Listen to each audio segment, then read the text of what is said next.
Hello everyone and welcome back to my channel. Today is just going to be a quick video telling you guys what round I'm judging and what books I'm judging for the next round of the Booktube prize.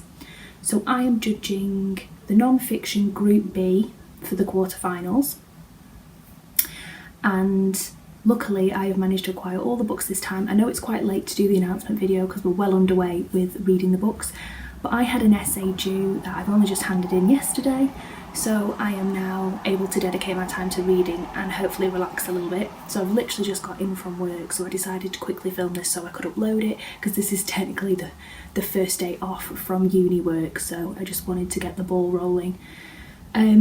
So I have these 6 books. So the first one is Islands of Abandonment by Cal Flynn. I'm sorry, it's got the really annoying Waterstone sticker on it, but I didn't have a chance to get the sticker off before I did this video because I just ad-libbed as usual. So this one I think is about abandoned places and how when humanity leaves the places, it's kind of the places become reclaimed by nature.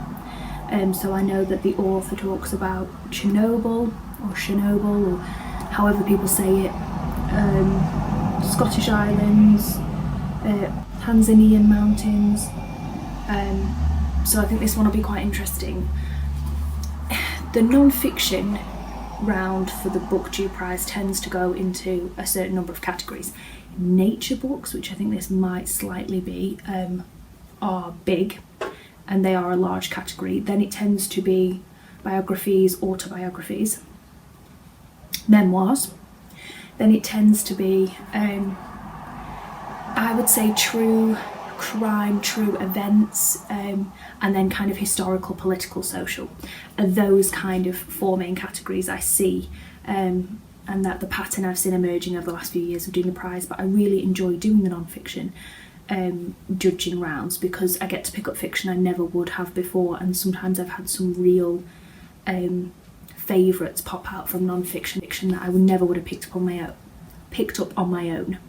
So this one looks like, if it's done well, I could really enjoy it. I'm hoping it's just not tedious, though. I hope it's narrative non-fiction. Then talking about nature, I have Fuzz by Mary Roach. That has been delivered. It's currently at my mum's.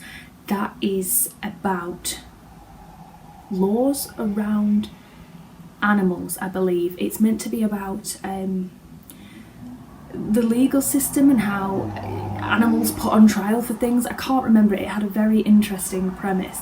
Again, if that's done really well, it might be really interesting. I just tend to not connect as well with the nature books in non-fiction rounds in the past. I've really struggled with those kind of books and with heavy biographies about people I'm not interested in.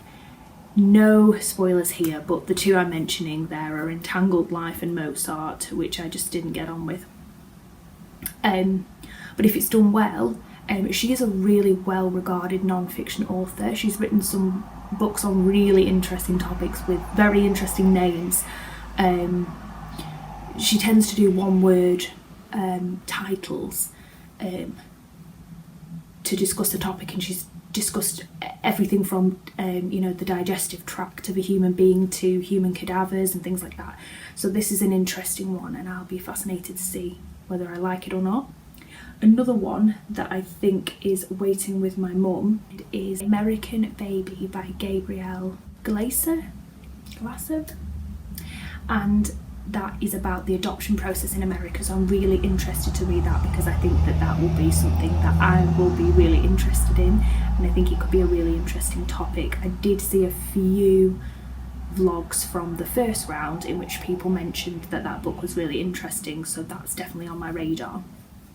And then the next 3 books I actually have ordered on Kindle. So I have ordered A Ghost in the Throat by Doreen Nee Griofa.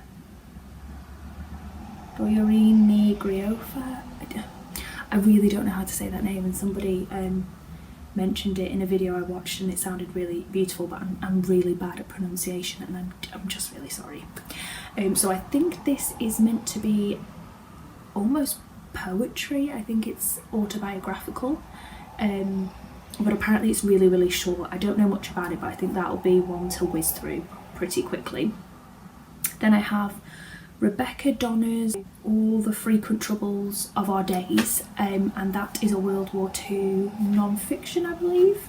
The true story of the women at the heart of the German resistance to Hitler is what the follow-up bit to the title is.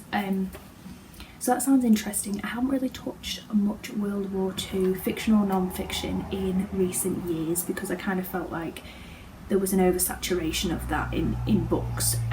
But if it's a new interesting angle, then I'll be very interested to see how that is.